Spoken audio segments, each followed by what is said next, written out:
Bum bum bottom bum bum bottom bum bum bottom bum bum bottom bum bum bottom bum bum bottom bum bum bottom bum bum Doobie doobie da da da, doobie doobie da da da, doobie doobie da da da, doobie doobie da da, doobie doobie da da, doobie doobie da da, doobie doobie da da da.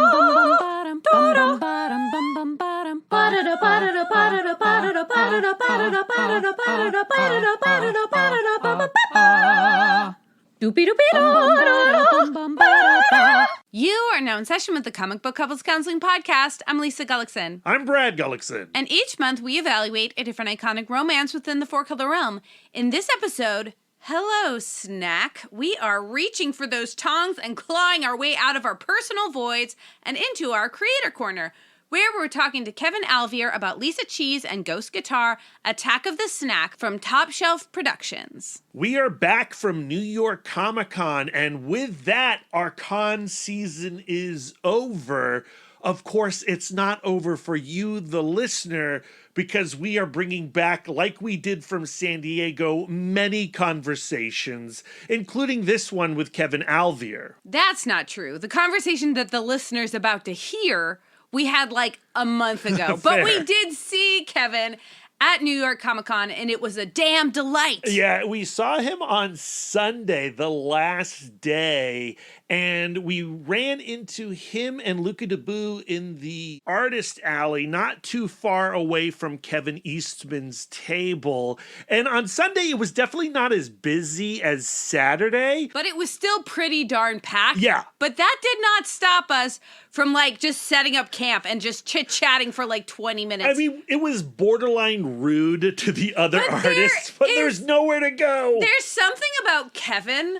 I just love him so much, and I just want to tell him all of my secrets. He got me when I was a little bit tired and just ready to overshare. And I was so excited because, you know, we were chatting with him, and at some point, like halfway through this parlay, I realized that Luca was the cartoonist behind the new Charles Schultz biography. So we're like, Kevin, we love you. Luca, we also love you. And that's what like New York Comic Con was this year. I mean, it was this marathon of conversations. Like we were just going from one rad person to the next rad person, discovering a cool artist after another cool artist. It was, I don't know, there was just something different about this year's con from like other cons we've gone to, like San Diego or WonderCon. Are you talking about the con being different, or are you talking about us being different? I mean, that's a great question. I'm probably talking about us being different. We certainly had responsibilities at this con that have been different in the past. You know, hosting the Ninja Turtles panel for IDW was, you know, much more complicated than other panels we've been a part of, or even other panels that we've moderated. And it required a huge chunk of our time to prepare for and execute. And as a result, it removed us from the floor in a way that we would never normally allow. But it was totally worth it. Oh, yeah. And I feel like it was occupying more of our mental space than it will like the next time we do the same sort of thing. Yeah, like the Ninja Turtles panel had so many moving parts to it. And we also had never done such a thing before. We had very little faith in ourselves that we would actually be able to accomplish it. Yeah. And now that we have done it, and it was, dare I say, a success. I don't want to go too far into details about how great that panel was because we are going to save it for next episode. But it wasn't perfect, and there were things that we learned, but it was really, really great. It was so great. And the feeling afterwards was so elating. But like, it was Saturday morning at 10:45. So Thursday, Friday, we had this little black rain cloud of we had a lot of preparing. Well, we had to do homework, right? Yeah. And so, you know, we were only at the con for like 5 hours, 4 hours on Friday. Mm-hmm. And on Thursday, we had some interviews that we had to do. And then we had a press conference after the Turtle event. So because we had all these like extracurricular activities that kept us from the floor, which meant that really all we could do was network in Artist Alley. And as a result, like, oh my goodness, we had so many really awesome encounters and conversations there. You know, even though I love the convention experience, I kind of enjoyed being in business mode. Yeah. At conventions, we always make it a point to try to say hi to all of our past guests, and there were just so many there. There was David Pepose, Jesse Lonergan, Matt Lesniewski, Alex Segura, Matt Kint, Chip Zdarsky, Scott Snyder, and potential future guest, Jack. Yeah, you know, they had just put out the first issue of By a Thread, and I never saw them together, but it was fun to introduce ourselves to Jack and congratulate him on the premiere issue, and he was like just the sweetest, coolest kid. And Chip Zdarsky, I loved our little conversation with him. We got to thank him for his Howard the Duck virtual intro to our Alamo Winchester screening. And I mentioned that two people fell in love at our Howard the Duck screening, and I gave him full credit. I was like, you know, they both hated Howard the Duck. You hated Howard the Duck. You created a safe space where they could really open up and find each other. And I think he took that credit also. No, he rolled his eyes. Christian Ward was also there, and because of Batman City of Madness, he was having like the best con ever. Yes. We were supposed to have breakfast with him and the Oblivion Bar boys, but navigating New York City traffic became a nightmare that first day, and I went into full rage mode. You did, but like driving in New York is such an insane thing to do. Most New York people don't do it. Right. But we were like, no, we can manage the Lincoln Tunnel. We've done it before and we can do it again. And no, we really couldn't this time. And so we missed that breakfast. Although we did get to catch breakfast with Daniel Warren Johnson. Yeah. He took us to this amazing bakery. Oh my God, Lisa. I will eat anything filled with that pistachio stuff. It's so good. That almond croissant that I had. Yeah, I should have ordered that. That might have been the best croissant of my life. Yes. And after that breakfast, we immediately went back 2 days later, post our Ninja Turtles panel. We had to celebrate with more pastry. And bombolinis. Pistachio bombolinis. It's my jam, even though there's no jam involved. I think there could be jam, though. The other great thing about going back to that bakery was it was so cold in the city. And, you know, it's like all wind tunnels in New York City. Mm-hmm. And we're walking back to the convention Sunday morning, but Lisa's a lizard. She runs cold already. Yes. So even after just having gotten coffee, I was like, we have to duck into another coffee shop to get another coffee, or I'm going to become a Lisa Sickle. You were purple. Like, yeah. Lisa's appendages were literally purple. So we jump into that coffee shop, and who's there but Tom King? Yeah. And it was the third time we had run into Tom King at this coffee shop. And we got to hang and chat with him for a little while. He's from our area, so we talked like local stuff. It was fun. And then he'd leave the coffee shop, and Nick Dragotta would walk in, and we would start talking about like all the commissions that he was chained to this weekend. Which is like another iteration of a type of Comic-Con a person can have. Like for these artists,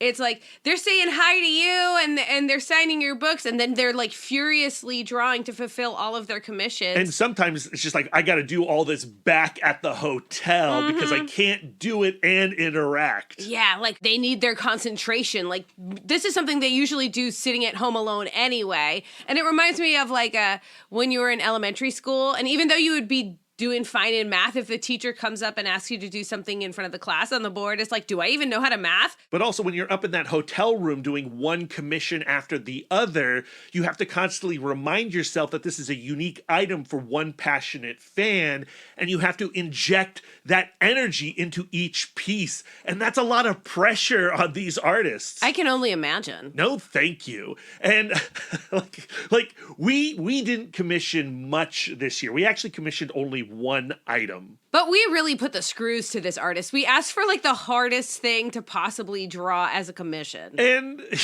we saw that Kyle Starks was doing some pre-commissions, and we just had this idea, like, wouldn't it be cool to see us in that Kyle Starks style? So we messaged him. We were like, hey, Kyle, would you be up to doing comic book couples counseling? And his first response was, I don't know. And who can blame him? Because drawing people is like a real gateway to hurting somebody's feelings. I gotta think about it.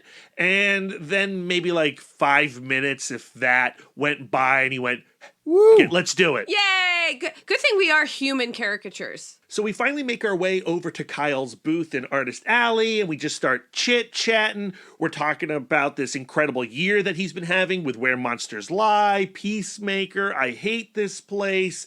And, the conversation just keeps going and going and going. We're having a great time, but in the back of my head, and Lisa, I don't know if it was in the back of your head, are you wondering, like, well, did he do the commission or not? He hasn't mentioned it. Do we mention the commission? Like, maybe he didn't do the commission. I had forgotten all about the commission. I was just enjoying Kyle's company. And so, the conversation starts to dwindle down, and I go, okay, well, I guess he didn't do the commission. Well, maybe I can buy one of these really rad, like, Avengers pieces that he had done for the show. And just then he knew, like, he was stringing it out. He knew what I was thinking. And he goes, oh, yeah, I did your commission. And then he pulls it out from under the table. And it's so cute. It's amazing. Do you know who loves it? Is my mom.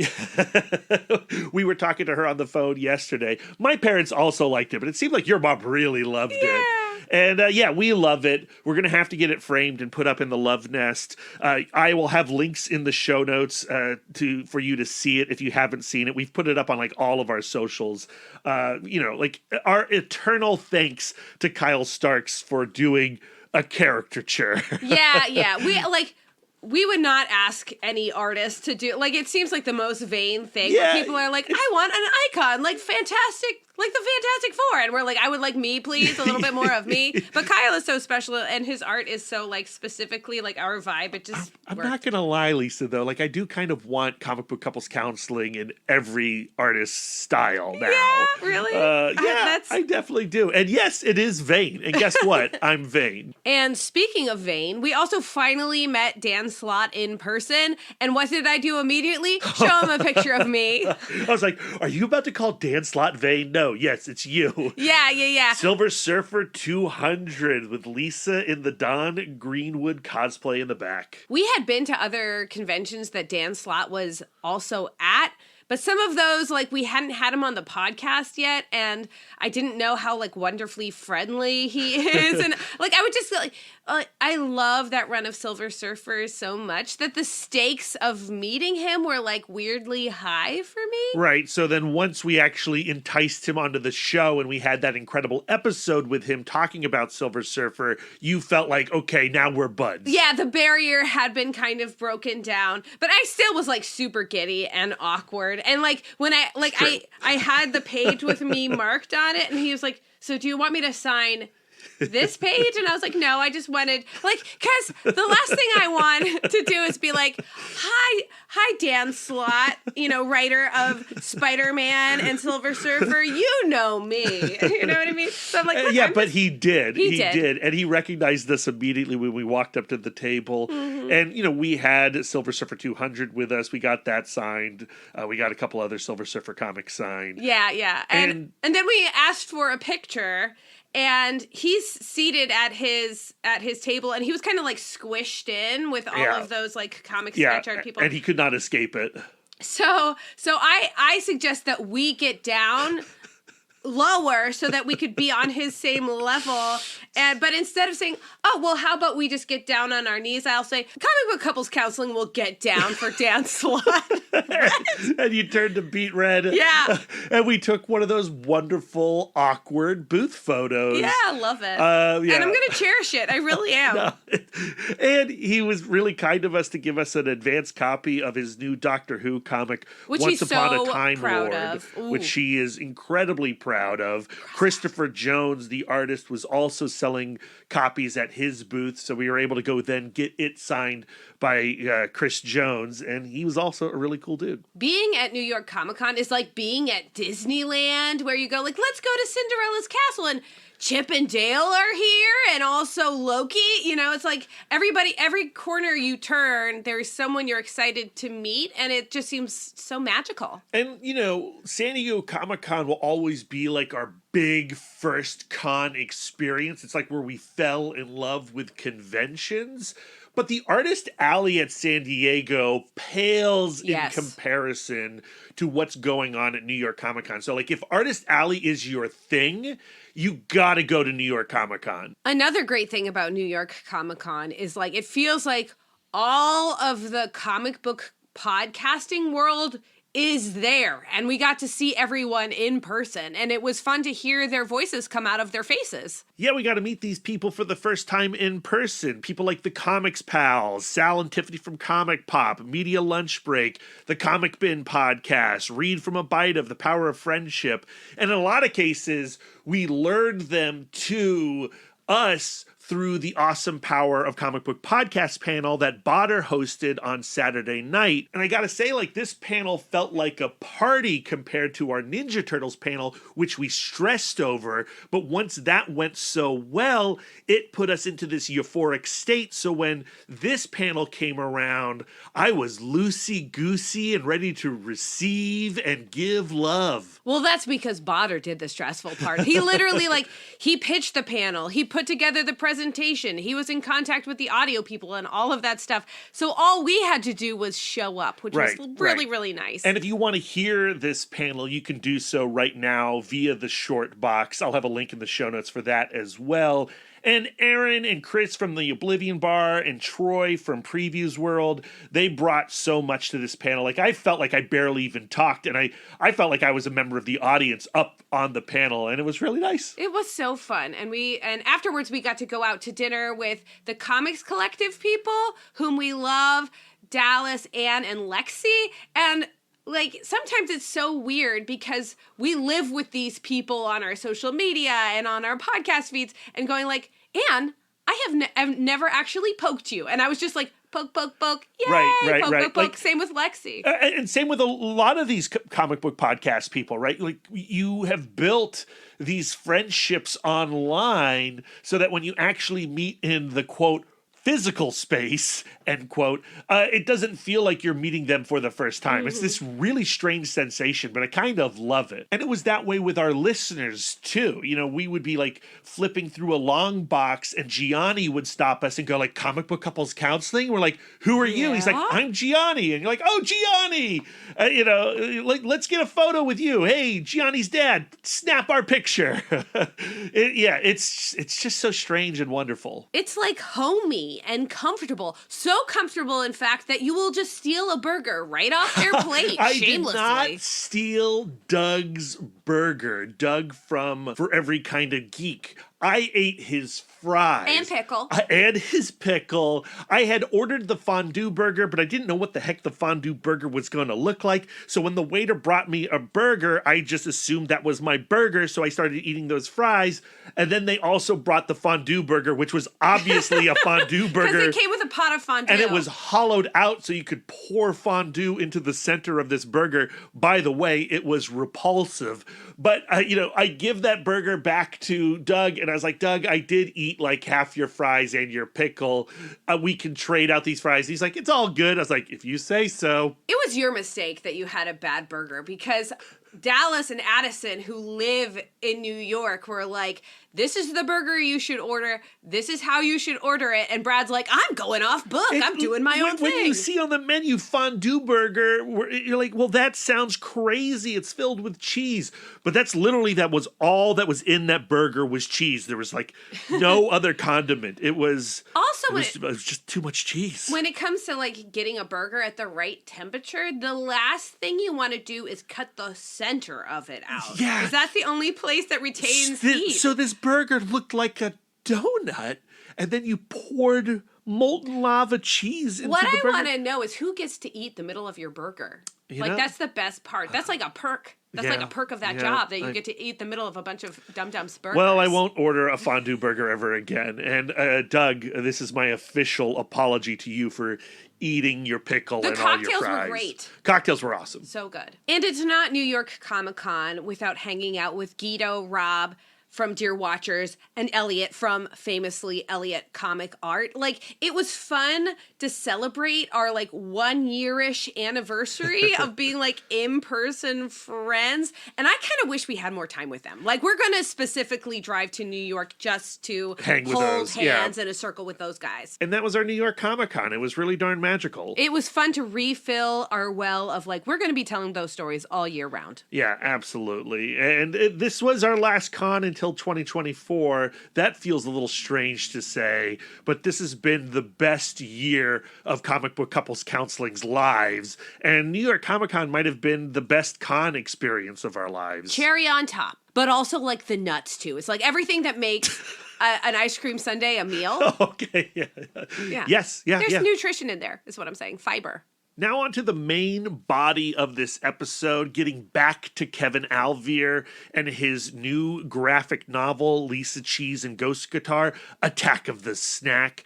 Kevin's like this really hip, cool Brooklyn cartoonist, and this is like a quirky coming-of-age story. Coming of age, but not like coming of age of like Superbad or Lady Bird, where it's like you're a teenager, but like because of consequences, you're a woman now. It's more like, okay, you've been a woman for a while, but now it's time for you to like be an adult. Oh no. It's a time where you have to kind of like recontextualize your dreams. You don't like necessarily give up on your childhood dreams, but like kind of go like, oh, okay, now that I have taken a step or two in this direction, I'm going to like recalibrate.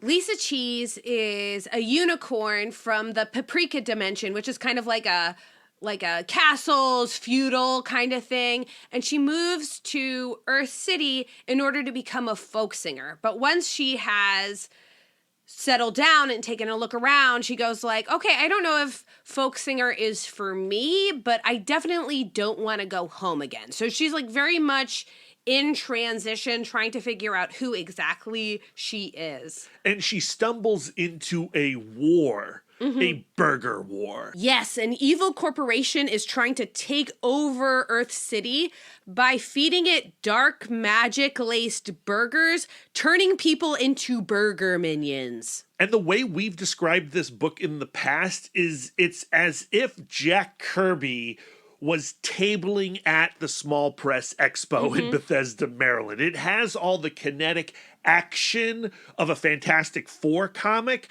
There are panels that really remind you of like a Kirby punch, but it's a really strange and odd little story, that like indie sensibility that can only really come out of SPX. Yeah, but I want to point out that it's like not random, like for random's sake. No. It is very well thought out, well constructed. It's purposeful. Purposefully weird, which I think is really odd, not common. It's bonkers, but with a lot of heart, and really loose and free, but still so considered. And it has a beautiful central relationship between Lisa Cheese and Ghost Guitar. Ghost Guitar is basically living the dream that Lisa sought out in Earth City. Like, she doesn't necessarily want to be that now, but she still is going to enjoy being around it. Yeah, and when they finally connect, they take the book to another level, and they're able to do things that they could not have been able to do alone. And you'll hear in our conversation with Kevin the kind of brain that can make something this extraordinary come together. Because it does feel kind of like, whoa, when you're reading it.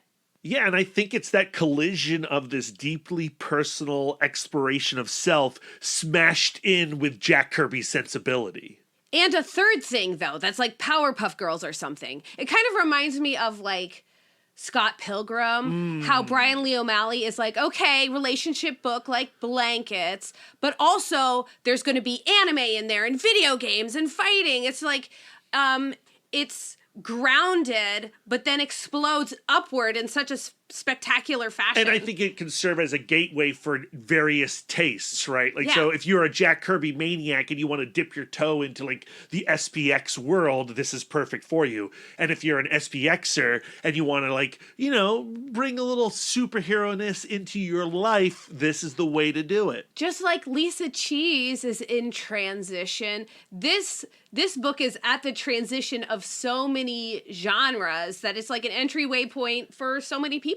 And I don't know about you, Lisa, but lately, since we've started our new segment, which we're about to get into, whenever I'm reading a book, I start to anticipate, like, okay, what am I going to bring into this episode through our Referrals. Little smoky today. Our new referrals segment is sponsored by Omnibus, and that is the modern digital comic book store and reader app that carries your favorite single issues, volumes, and omnibuses all day and date. Just like your local comic book store, you pay per book, but digital. Their focus is on building an excellent customer shopping and reading experience and using novel discovery features to help fans find their new next favorite book. They feature top-tier content and already have many of the top publishers in comics today. So in the spirit of helping people find their next new favorite book, we have our referrals segment. The idea is to give our counselees, that's you guys, further reading on the themes of this episode. Think of it as us sending you to specialists to further your healing journey through comic books. That was another benefit of our New York Comic Con experiences, that we actually got to meet Travis and Kenny from Omnibus, our sponsors, and chat with them in person. They were actually at that fondue burger dinner. Yeah. And they're like real comic book nerds, which expresses itself through the app. They're the kind of people you want to sell you comics. So, reading Lisa Cheese and Ghost Guitar, I'm thinking like, okay, what's going to be my referral? Because I don't want it to be just one of those weird comics for weirdness sake. I want a comic that is purposefully weird and that has a philosophy, that has like a thought in its brain. You sound like you're setting yourself up to go first, but I have already shown my cards with my referral. Okay. Because my referral is Scott Pilgrim from Oni Press. The whole thing is on Omnibus. And if you have not seen the movie yet, what a delight for you. It's a wonderful movie. But if you have seen the movie and not read the book yet, what a delight for you. What a beautiful future you have. And if you haven't read it or watched it, oh my God, what the most perfect situation to be in. So I've seen the movie. I've never read the comics. So when you, like, it is a very faithful comic book adaptation. That's my understanding. Especially that first part. Like, there are scenes that are like almost like shot for shot taken from the comic. But the comic is so much more expanded. It's so much more spread out. And you get a lot more of that kind of prickly awkwardness that you just like can't escape from. Like, Scott Pilgrim is a character who knows he doesn't know how to behave, but also doesn't really know how to fix it. So, like, you know, you get that, like, stomach churningness of, like, your 20s. Sure. Yeah. It takes you back to a dark place. Yeah, but it's funny, and the characters are great. I would say, at least in terms of the movie, it takes that first step out of that awkwardness, and the climax of the film is a little bit of a relief, even though you're not sure if Scott has learned all the lessons yet. Yeah, but he's, like, willing. He's like, yeah, I've got to grow. Like, it's time. Yes. We're going to have Scott and Ramona on our therapy couch eventually, if only just to get you to read the damn book. Absolutely. I'm a little jealous of your pick because even having only seen the movie, I know it's a great pairing with Lisa Cheese and Ghost Guitar. Not that it's a competition, especially when I slay you. It's always a competition, Lisa. So for my referral, I picked a strange little ditty from Silver Sprocket, one of my favorite indie publishers. It's Grog the Frog, the Book of Taurus by Alba BG and Davalorium. The title character is another kind of apathetic fellow, and every year he misses his chance to partake in these magical rites during this harvest, but this time, this summer, he's going to get it done. And he travels into these mystical mountains, and he encounters all kinds of strange weirdos like himself. He falls into a cosmic duel with a godlike being. The art is a little bit blacklight poster, a little bit lava lamp, a little bit Cuphead.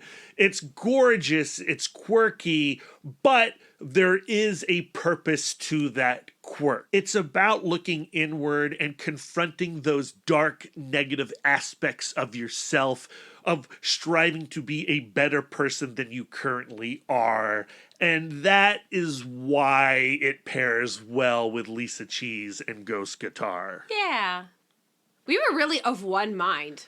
Like our even though our referrals are so different, like we got the same message and we found resonance in two very different stories. Love it. Although I gotta say, like, I don't think Grog the Frog even makes the decision that Scott Pilgrim makes at the end. I think it's more about like, the reader, what did I get out of it? And do I want to be Grog the Frog? You know, like that little fellow, he's just going to keep on keeping on. I don't know. I definitely would like to read more Grog the Frog and see how he does. Both of our referrals are, of course, available on Omnibus. Link in the show notes. Referrals. So Lisa Cheese and Ghost Guitar Attack of the Snack is currently available from Top Shelf Productions. Go find your local comic book store and pick it up. You should also know that on November 19th at 2 o'clock at Baker Falls in New York City, 101 Avenue A, Kevin Alvir is doing a big-time release party, a rock show, an all-ages matinee rock show in celebration of his comic. How cool is that? Super cool. We're going to try to make it up. It's a 3.5 hour drive, but it's like it's that tempting amount of time of like, we could make it up, do the event, and drive back in time for us to go to work the next day. I'm confident we can do it. I love driving up to New York. I forget that I love driving up to New York, but every New York Comic Con is a great reminder, and we should be able to maintain that knowledge until November 19th and get our butts up there and say hey to Kevin. But we don't have to wait to say hi to Kevin, because we're going to say hi to Kevin right now in this interview, which was recorded in the past. Time is weird. Kevin, welcome to Comic Book Couples Counseling. Hello. Oh, hello. Thanks for having me. It is our pleasure. A huge congratulations for getting Lisa Cheese and Ghost Guitar out into the world. My God, yeah, I'm kind of sobbing a little bit. Not visually, but thank you. But it has to be like a huge emotional experience. Oh, yeah, I would say it is. I feel like after I finished the book, I would say that I definitely had, I mean, I cannot speak to what it's like to be pregnant as a male, but I felt like I had postpartum depression after I finished the book for a good month. Yeah, and then, now you have to like promote and build up the excitement around the book. And then I'm sure there'll be like another version of postpartum depression once it's out in the world. Yeah, I have like all that depression like scheduled in my day planner. So okay, good. So I'm ready for it. Yeah, and I mean, anyone who follows you on socials knows that you're like super hustling and you're constantly turning out new work. So in many mediums. Yes. So Lisa Cheese and Ghost Guitar might be coming out, but you're already hard at work on the next thing. Yeah. I have several other comics that I self-publish, or I do for the internet, but I think I prefer self-publishing. I'm just starting to realize how nice it is to have like a book in your hands and not just like swiping through a comic. But, yeah, it's like a manifestation, right? Like once you can get it into something that's got a spine, it's a totem. Oh yeah, you like feel the energy coming off of it. In preparation for this conversation, Lisa and I are going through interviews that you've done in the past, and who is Kevin? Like what has made Kevin a cartoonist? And of course, one of the things that stuck out to me in this little research phase is that we're both fans of Stan Sakai. Oh yeah, I love Stan Sakai.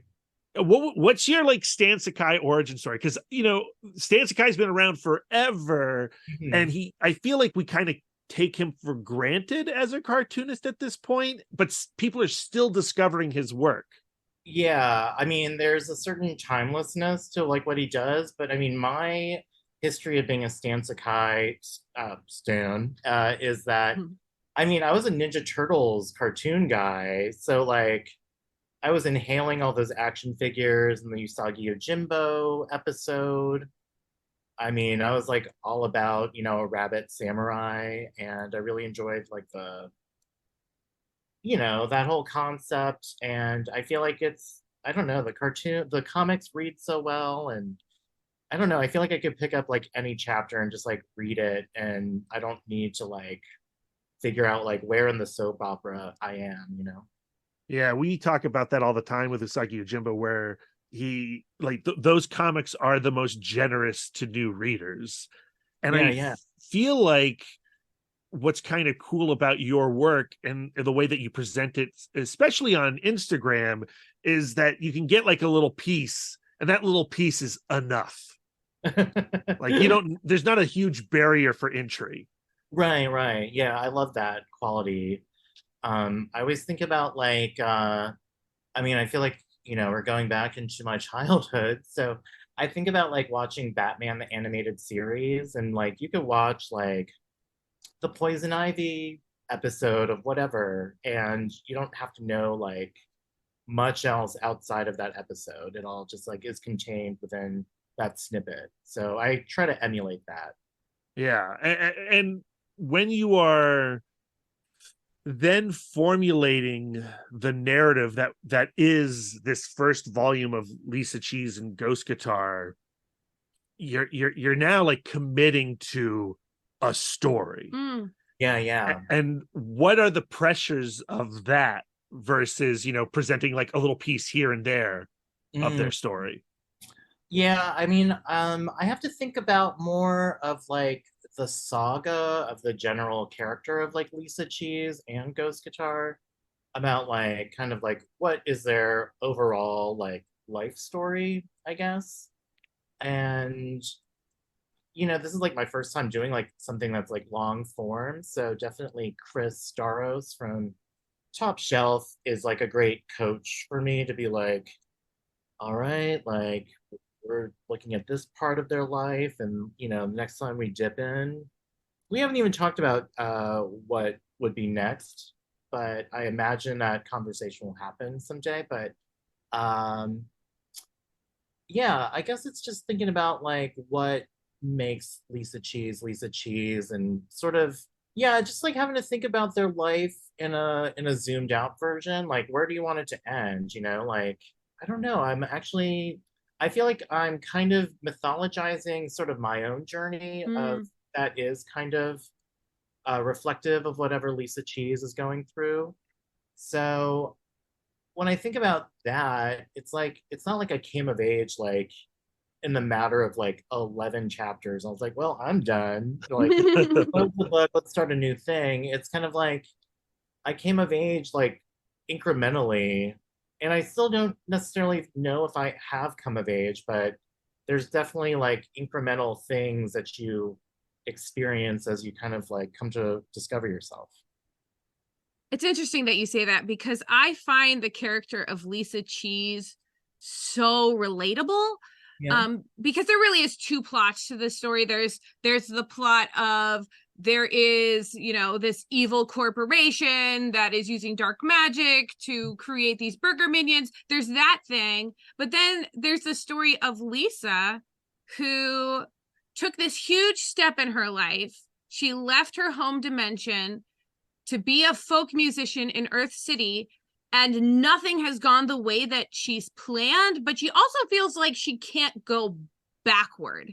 Like, I think one of the most inspiring things that she says is she goes like, oh, I just need to see how this mystery plays out. Like, I've weirdly committed to this thing, right? Yeah. Mm-hmm. Was there a moment in your creative history where you go like, oh no, I've taken this huge step it didn't lead to where I thought it was going to lead, but at the same time, I cannot move backward.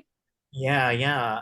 So I moved to New York City, back in the late double aughts, and I just kind of had this like I was getting out of grad school, and I think like my destiny laid before me at the time was like, you're gonna be a teacher, you're gonna live in Philly, you're gonna buy a condo.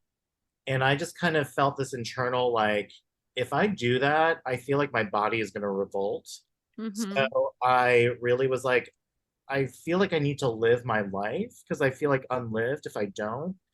And like my family was very like, oh my God, what are you thinking? Like New York is crazy, it's expensive, it's like, it's everything.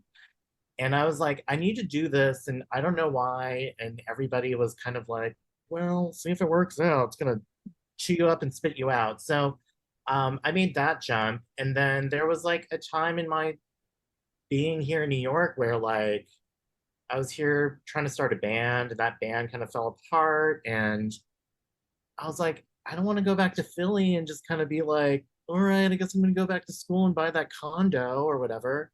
Um, I was like, I need to commit to this. And I was talking to a friend of mine, and she's very of the mystic persuasion. Her name is Lindsay. And she was just like, Kevin, I know you probably like would feel great to just like go back to like wherever you came from, but sometimes like the great thing about life is just sitting with the mystery and see how it plays out.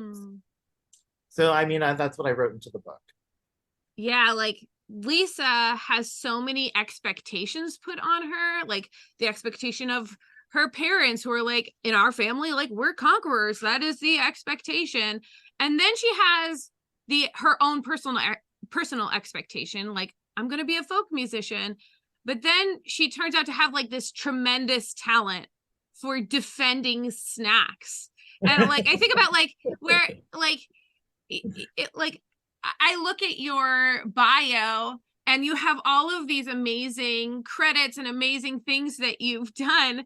And like a common piece of advice is like, you have to follow the passion that's chasing you back. Like Lisa is having the passion of, being this warrior, defending snacks, you know what I mean? Chasing her back. Like, do you feel like you've found the thing that is chasing you back?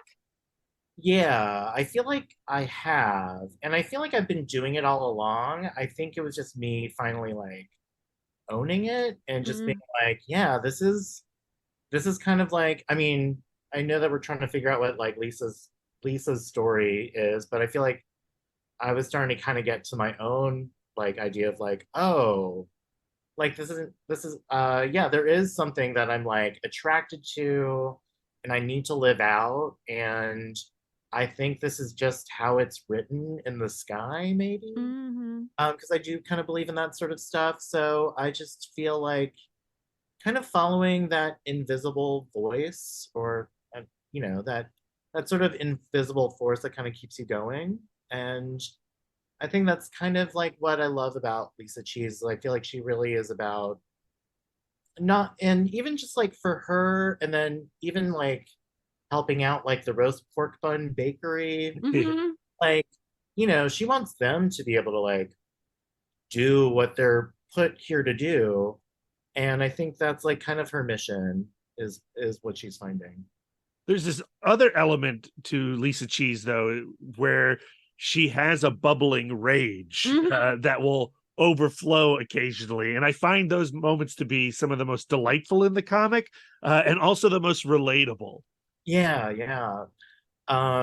Yeah, I would say that I definitely relate to that. Because I mean, I feel like I was a very like placid, like, oh, good boy kind of like kid. And I think like, I definitely sort of took it, as a kid, just, oh, is that what you want? Okay, I'll do that. And then after years of that, it just becomes like this calcified rage that I feel like something would happen. And it definitely came out like when I started living here in New York, where you just feel like you're bombarded with like lots of things, and you just start to feel like, oh, like, don't take advantage of me, or like, it starts to kind of fight back.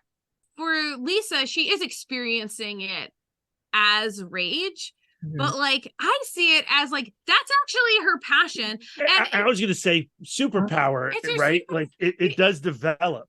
but like, you know, when you have like when you've been like kind of like stuffing your passion, like having that thing inside yourself express itself sometimes does feel like rage, where all of a sudden you're recording a podcast which shouldn't be important and you're crying because it's just like this isn't turning out the way that you expected, you know. Oh my God, this is like truth to power. I mean, you've totally unlocked a little bit of me right now, Lisa. I definitely, yeah, I totally identify with that. That very much resonates. It's like, yeah, that's just like her passion. That's like, wake up. Like, where have you been? You know, like, come to. So yeah, I definitely relate to that. Cause like, I mean, I feel like, I mean, I've had my, shares of therapy, and my therapist has been like, Kevin, it seems like you would have some anger that you don't want to like let out. And I'm like, yeah, I do. I just like, how do I get to it? And sometimes Right. it just comes out in the most like odd ways. Now, this could just be the Lisa Cheese book, but it is Lisa Cheese and Ghost Guitar. And when did Ghost Guitar, when did Gigi get involved in this story? Well, I did like, during the pandemic when this all started, I did like the Lisa Cheese Cyborg Unicorn webtoons. Like, Mm-hmm. I've since deleted it, so nobody try to search for it.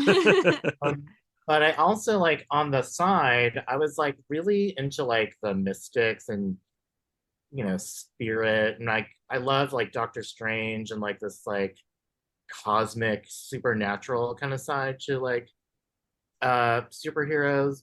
So I don't know, I just thought it was fun to do maybe like my own indie version of like Doctor Strange Ghost Rider.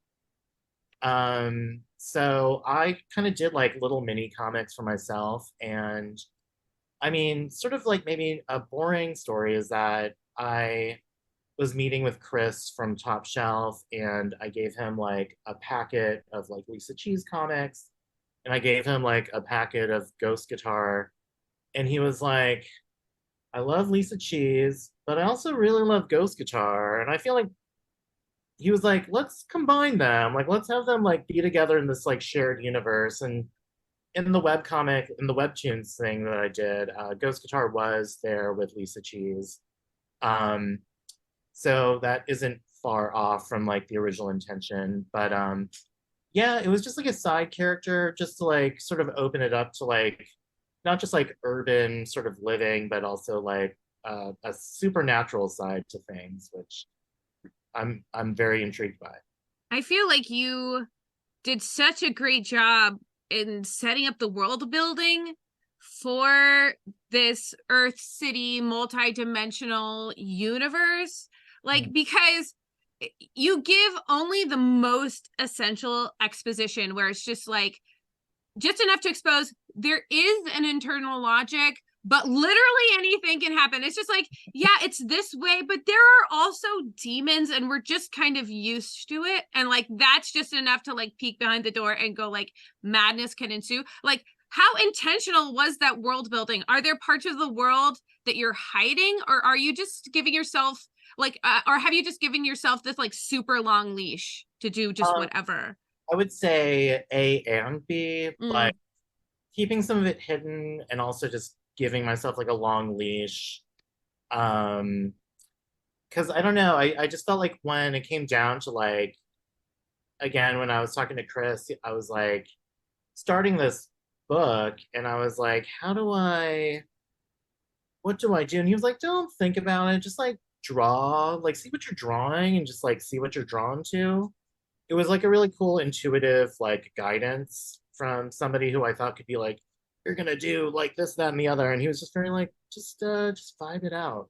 So yeah, I just felt like really interested to draw like demons and weird looking people and have it be sort of this like other version of like Earth as we know it, but kind of lopsided. So yeah, I just wanted to like, I don't know, I just like wanted to like have any possibility happen because I don't know. Yeah. Is just vibe it out generally how you would work without an editor, and the editor just kind of like intuited that, or was that kind of new to you? Um, Again, I'll say both because I feel like I mean naturally if I was just left to my own devices, I mean, I'll just make the most, you know, what like anarchy kind of comic, whatever. Mm-hmm.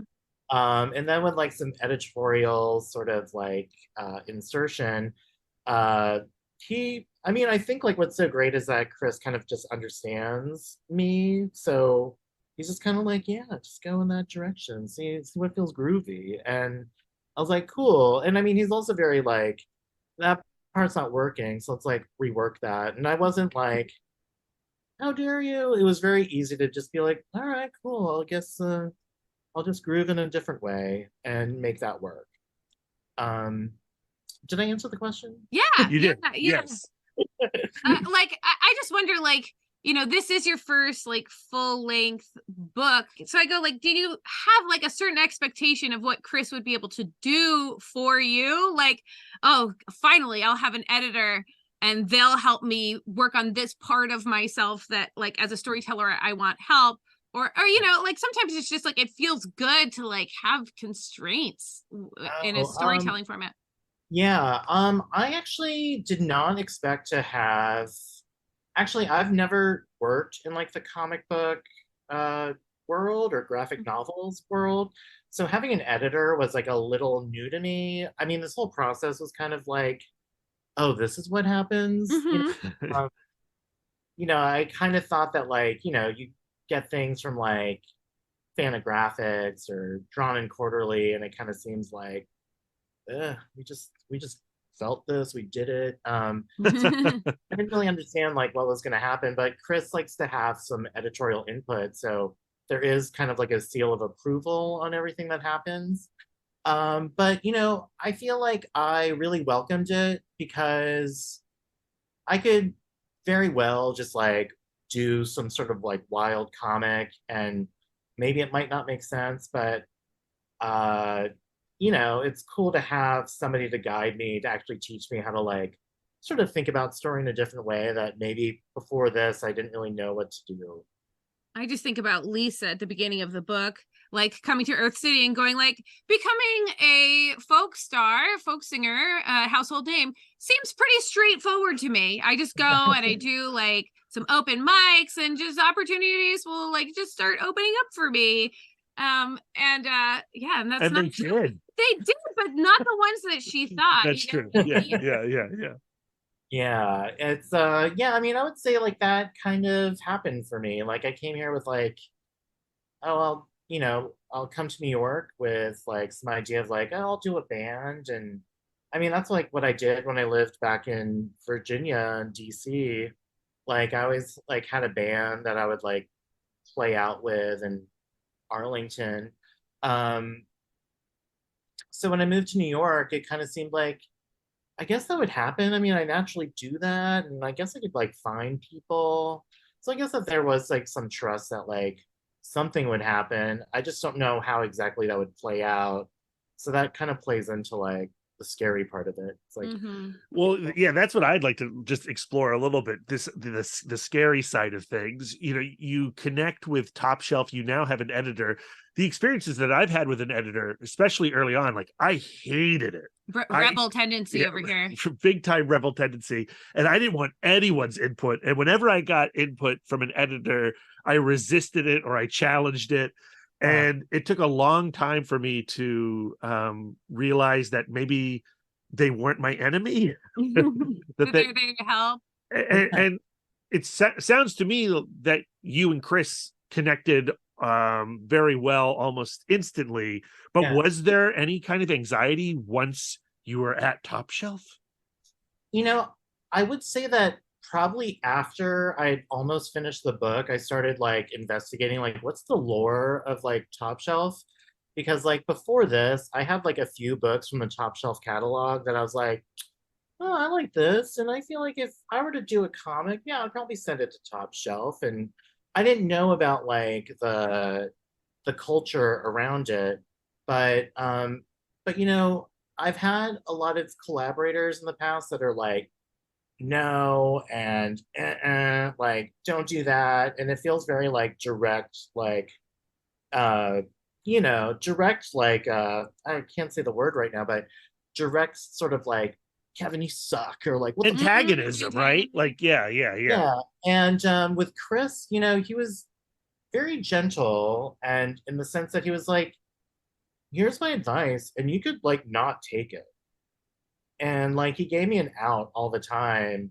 And I was just like, you know what? I'll just do it just because, and I mean, I was just curious to see how it's like, because obviously, like I said, I could always do like an unedited version that could be maybe like meandering or not as doesn't flow as well. But yeah, I don't know. Yeah, the editing part is hard because I mean I played in bands with people that are like, the song, no, like why are you doing this to us? Like, I've worked with other people where they're like, and I don't know. I just kind of maybe I was just at a place too where I was like surrendering to like, well, this is me and I know who I am, and if you're gonna come in and kind of help me with this book, I'm just gonna be surrendered to like what you gotta say, and I'll just do it. And I'm not really tied to anything as being like this is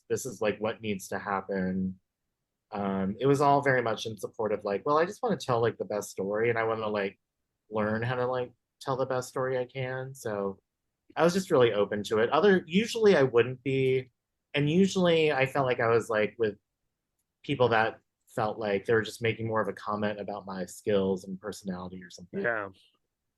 Like when you were writing Lisa Cheese, and I know that she's been through a couple of like permutations before she is now the Lisa Cheese that we're seeing coming out of Top Shelf. Like, were you going in there with the intentionality of like, the Lisa Cheese is a direct reflection of the lessons I've learned in my life thus far? Or were you like, there's this character, Lisa Cheese, she's doing stuff, Yeah, there was Lisa Cheese, and she's doing stuff. And I think like what did not exist until we started working on like the book was like a solid origin story as to like why she was doing all that she did. And I mean, at first it just kind of felt like, I don't know, I was kind of doing like my amalgam of like Thor and She-Hulk with aspects of, I don't know, indie weirdness. And yeah, it kind of changed, and I felt like I was putting a lot of stuff in that consciously I didn't realize that I was kind of telling my own story of like my own. I just started putting stuff in, and I'd like read it back and I'd kind of think about it. I'm like, oh, that's reflective of this moment in my life. And yeah, it wasn't a conscious thing for a lot of it. And then I would just like play with like some part or like some part in the story, and I just felt like I was just kind of drawing out something that was really crucial to me. So yeah, it's kind of like a mixed bag. That's what Lisa and I responded to when we were reading and then discussing Lisa Cheese and Ghost Guitar, is that it's this huge open world, and it feels like you've created something that you've created a space where all the things that you love you can put into this book. And we love creators who manage to do that. We talk a lot about Mike Mignola and Hellboy, and he made a book that he could just put all of his love into. Or with That Texas Blood and Chris Condon and Jacob Phillips, they made a comic that could go on forever, and they could just keep putting their obsessions into this one book. And that's what it feels like for Lisa Cheese and Ghost Guitar. The added thing in it is that while you're reading it, you're also getting a strong sense of the creator. Like, we felt like, oh, this is Kevin's story as much as it is Lisa Cheese and Ghost Guitar's story. But I felt like it was also like Lisa Gullickson's story. Well, yeah, yes. Like where it's just like, I am a person who I have certain talents, but like I like the passion that I find is like whatever expresses myself the most, you know? Like, what was your upbringing as a musician? Like, where did you start as a musician? Oh, I mean, I was like a kid that like tinkered on a keyboard, and my mom was Mm-hmm. like, let's get him a piano. And then I did piano lessons. And then I kind of petered out because like they got somebody that was probably gonna try to train me to be more of like a concerto piano Mm-hmm. player. Mm-hmm. And I just really liked playing like Row Your Boat or something. Yeah. Yeah. I eventually moved to like guitar, and they got me a teacher that they thought was going to turn me into like Lindsey Buckingham from Fleetwood Mac, but Yeah. I to like make songs like Beat Happening, if you know who they are, or Oh like yeah.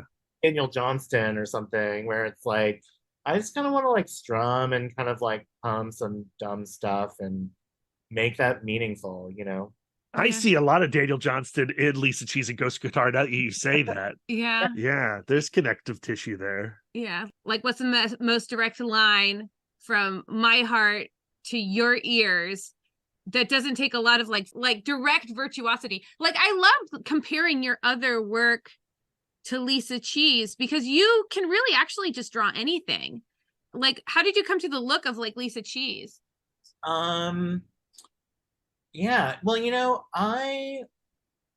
I was just goofing around. I had an office job. I was working at a fancy fashion label at the time, and I was a temp, and God, I feel like under fire if I say something, I had a notebook, and in between like tasks, I would like literally doodle like this pony. She wasn't even a unicorn at the time.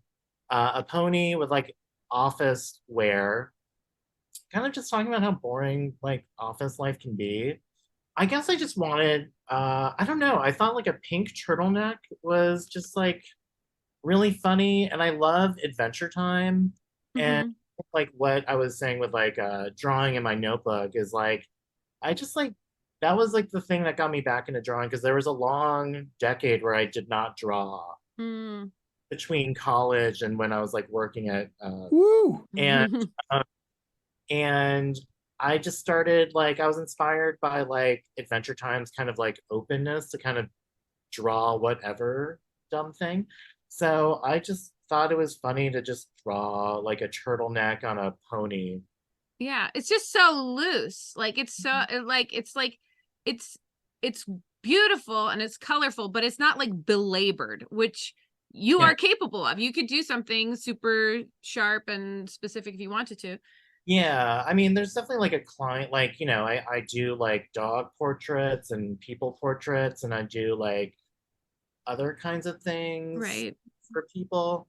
But I feel like when it comes to comics, like, I'm just not attracted to that look of like, or at least for me personally, like, and I mean, I love all these artists when I see their work, but I just am not like, I'm not a Jim Lee. Even though I like Jim Lee, I'm not a Jim Lee. Mm-hmm. I feel like what motivates me, like what gets me excited, is to see something that's kind of like loosely drawn and like clear. Like the storytelling is very clear. I mean, I like that about like Bruce Timm's work, or the guy that does Astro Boy, Oh yeah, Zuko. Suzuka. Yeah, just like a very clear storytelling. So when it comes to making comics, I want it to be very like clear. Mm. That, like, to me, that just reminds me of your music story where they're like, you could be a concert pianist, you're hyper capable, and you're like, Yeah, yeah. I feel like yeah, I just don't like all that other extra stuff. At least for me, some people can really work with that, but yeah, I think there's something just in my spirit that is very like I want it very simple, and I want the message to be very direct. And I know you mentioned that you have not had these conversations yet with Top Shelf, but it does feel like this openness that you have in this world that you've created with Lisa Cheese and Ghost Guitar. And it is, we haven't even mentioned the subtitle of like Attack of the Snack. Like it does feel like a part one of volume yes, one. very much. And I'm what is the where is your desire to get back into this world right now? which is a horrible question to ask somebody who is just putting it out into the world. I recognize. No, yeah, that's a question I ask myself and keep myself up at night with. So I'm glad to do that on the podcast. But where do I want to take it next? I kind of want to get like a little deeper into Lisa, and I want to show a bit more of like where Ghost Guitar comes from. And I kind of want to show something that maybe is not so like, I feel like a fast food corporation trying to like proliferate is very big. I kind of want to do a little more of like an intimate story. Where they might smooch, or it'll feel like they're gonna smooch. That's what I'm looking for. Yeah, I feel like with Lisa, I feel like I want to show Lisa's sort of like discovery in that realm too, because I feel like that was something that happened for me. So I kind of want to put that out there to kind of get ahead of like whatever embarrassment or shame I might feel about it. So yeah, there is like yeah, I kind of want to have there be like a slow boil to like Lisa's like ability to identify like what she even likes or who she likes. And because I feel like I don't know, I feel like other places might kind of push too fast towards that. Right. No, I loved you saying like I didn't even make the like Doctor Who connection, but like one of the things that makes the Doctor Who stories that I like so great is like the palpable but like the palpable sexual tension that never is like realized. Like I'm like that might be my favorite genre of anything ever. Yeah. I mean that's so real. I mean there's like, you know, yeah, I mean like I'm gay, and I feel like I don't know, there would be like relationships where I would be like, I don't know, I like them, and I feel like very fluttery, but I think when I was like a little younger and maybe like not sure if it was a safe world to like be myself, I was definitely like, I don't know what this is, and like how do I present myself in the world, and how do I get out there? So I definitely like want to like definitely illustrate that, just for my own, yeah, for my own entertainment and understanding. Well, it would also be for my entertainment. So please make those comics, please. Oh Well, yeah, happening. We're just like so on board for Lisa Cheese and Ghost Guitar Comics. You know, there's just this incredible energy to the storytelling. There's like depth to the character. The openness of the world is inviting, but it's also just so dang personal and reflective. Yeah, and you know, that's what we do here on Comic Book Couples Counseling. This is what we love. We want to find ourselves in these books, and we find ourselves in Lisa Cheese and Ghost Guitar, and we also think that we can see some Kevin there too. Oh yeah, definitely. I mean, I love therapy. Hence why I'm so like into y'all's podcast. And I love like I don't want to just like read something and be like, well, that was like them just, you know, I don't want to just like shrug it off. I do want to feel like I'm like, I do want to capture that feeling of like when I watched 6 Feet Under. Yeah. Yes. Under was like one of those moments for me where I was like, you know, I want to learn how to write, because like the way that they do it in the show, it's like beautiful. There's like poetic things that happen, lessons that are learned, and like the characters kind of like unfurl over time. So I really wanted that to be present in like whatever I do. And I find that like the 6 Feet Under kind of aesthetic, and then I think of Paul Dini and his writing for the Batman cartoon, also very like pathological. And you kind of get a sense of like where all of his characters come from at the heart of things. So I feel like that's always been brewing in me for a long time, to like make characters that can breathe and feel, and you can kind of be like, oh, I get that, or like, oh, I've been there, or, and I feel like that really just comes down to like me just having to like write about things that I know, and or things that I've seen, and you know. So yeah, I'm glad that you get that out of there. Yeah, and like 6 Feet Under and Batman the Animated Series could also be unhinged, to take a word that comes out of Lisa Cheese and Ghost Guitar a lot. Like they can go wild. You look at like a story like Mad Love, and look at Harley Quinn, period. Like that's an unhinged moment in Batman the Animated Series. Oh yeah, Mad Love was like, I read that like when it first came out. I mean, it's in tatters now. But like, I mean, I read that over and over, and Paul Dini and Bruce Timm to me are just like such huge heroes of doing like this unhinged kind of thing. Um, and yeah, 6 Feet Under too is like it's utter mayhem. And Yeah. actually, I got a title from the chapter of Utter Mayhem from like an interview with the guy that played David Fisher on the show. We talked about season 4 being like utter mayhem. That was very convoluted, but no, but accurate, right? Like utter mayhem is in 6 Feet Under, with all its pathos too. Oh my god, I love 6 Feet Under. I like Batman, Mad Love. I have watched 6 Feet Under. I have like the whole series on DVD. I've watched it like 8 times through. All the directors' commentaries, writers' commentaries. I'm a huge 6 Feet Under like stan, I guess. Yeah. Kevin, thank you so much for hanging out with us today to talk Lisa Cheese and Ghost Guitar. We love this Attack of the Snack. Don't want to miss the subtitle. Thank you so much. For folks that want to continue this conversation with you online, we've talked a lot about your socials. We'll have links in the show notes, but in case they don't look at those show notes, where can they find you? You can find me on Instagram at Mr. _ Kevin Alvir. Or you could just type in Instagram, just Kevin Alvir. You can look me up on Twitter or X. We don't call it that. Yeah. We just call it Twitter. Twitter.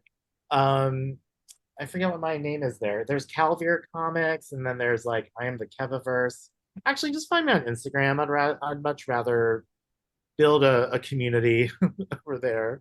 Sounds or good. if Threads. Oh yes, Threads. Yeah, we got to. We're on Threads. I never posted or looked at it. Yeah, like many people on Threads. This week was great. Yeah. Again, Kevin, thank you so much, and congratulations on this book. Thank you so much. Love being here. Thank you.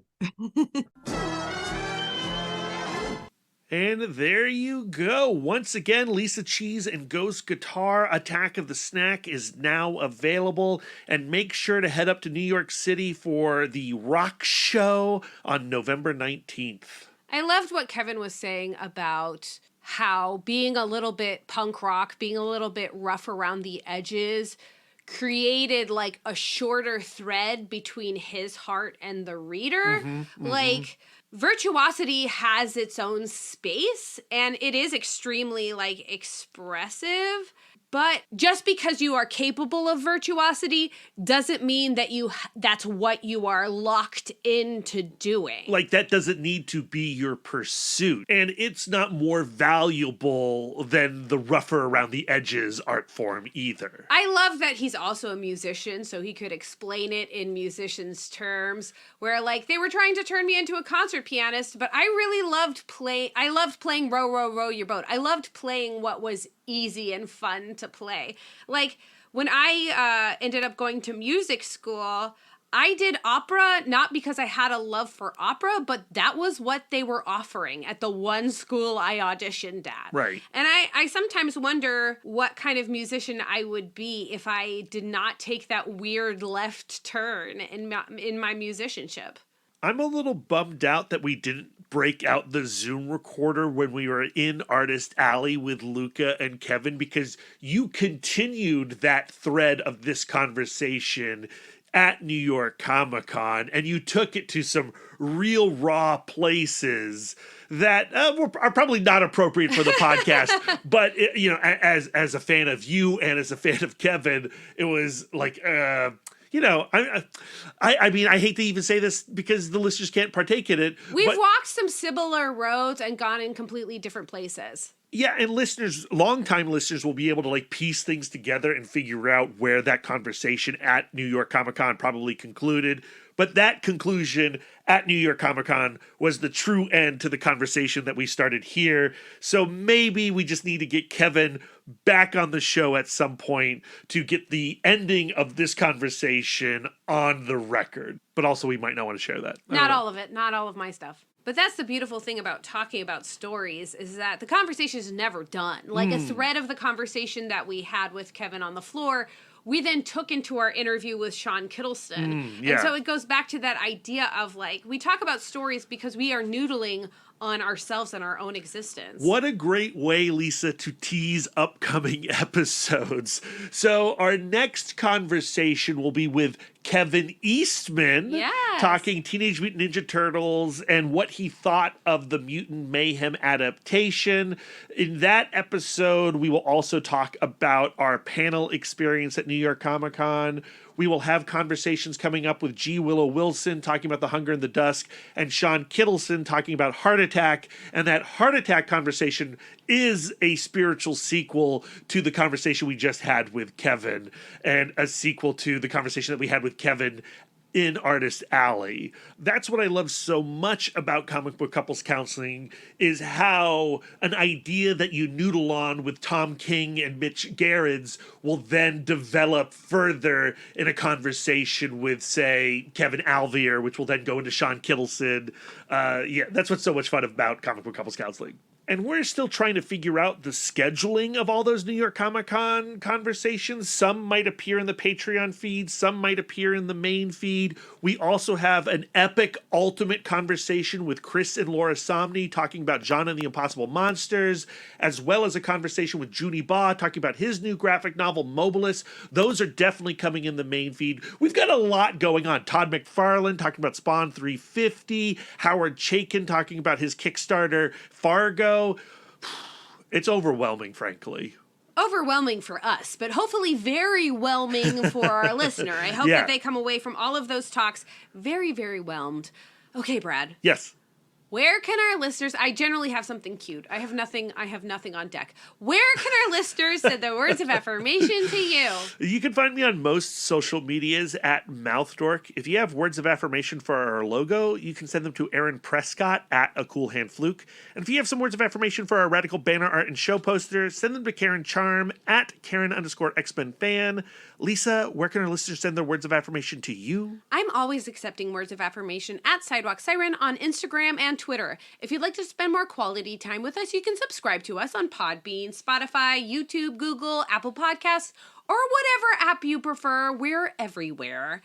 And if you'd like to get exclusive, you can join our Patreon, where you'll get more content, including weekly bonus episodes. If you'd like to reach out and touch us electronically, you can email the podcast, cbccpodcast@gmail.com. You can visit our website, comicbookcouplescounseling.com, and you can follow us on all the socials at CBCC Podcast. You can give us the gift of 5 stars on Apple Podcasts, and if you'd like to do an act of service, why not write a review of the show while you're there? And if you're a podcast, we'll write 1 5-star review right back at you. Just let us know. That was one of the things that came up at Botter's panel, was like he put up all of our 5-star reviews and he was like, how? And we're like, we ask for them constantly and we barter and beg for them. Yes, you got to protect your other fellow podcasters. It's a small world out there. We're fluent and receptive in all 5 love languages. It really warms our hearts and helps the pod. So until next time, friends, keep your love tank full. And your psychic rapport open. You are now in session with the Comic Book Couples Counseling Podcast. I'm Lisa Gullickson. I'm Brad Gullickson. And each month we evaluate a different iconic romance within this 4-color realm. This 4-color realm. I like it. I like this 4-color realm. We live in the comics now.